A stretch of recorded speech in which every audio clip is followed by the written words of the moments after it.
Hello, I'm Robin Henning, and welcome to another Exchange Life Nugget of Truth. Last week we looked at the definition of the flesh and how it develops. And this week we're going to look at the three main categories of flesh patterns. There's yucky flesh, plain vanilla flesh, and prime rib flesh. The person who develops yucky flesh patterns is the one who's grown up hearing a lot of negative messages like, you're stupid, you're never going to amount to anything, I wish you were never born. Really negative stuff that they internalize and perceive as rejection.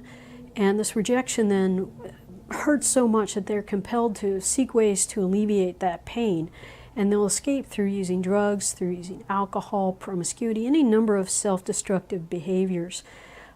Sometimes they'll even seek to have power over people and inflict that same kind of pain on others because they're hurting so bad. And so they'll turn to criminal activity and things that are very destructive in a lot of different ways.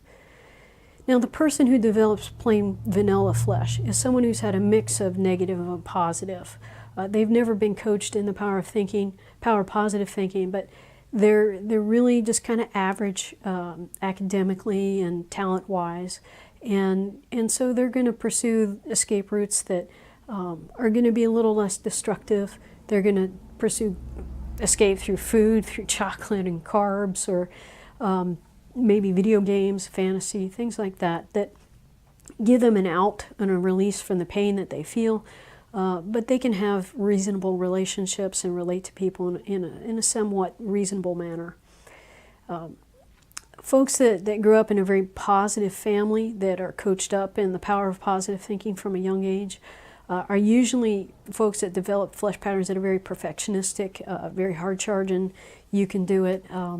The world loves this kind of pattern of the flesh.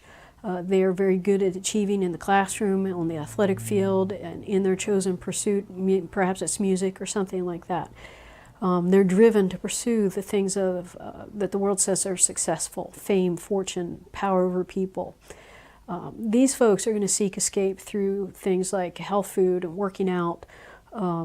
Perhaps they still get involved in drugs or alcohol, but they're able to hide it better. Either way, the reality is that it doesn't really matter what category our flesh falls into, because it's all going to be destructive. It can never really achieve for us that sense of love and acceptance and worth, because only the Lord Jesus is the source of that. On the best day, people can reinforce those things for us, but the reality is there's only one source of life, and that's the Lord Jesus himself.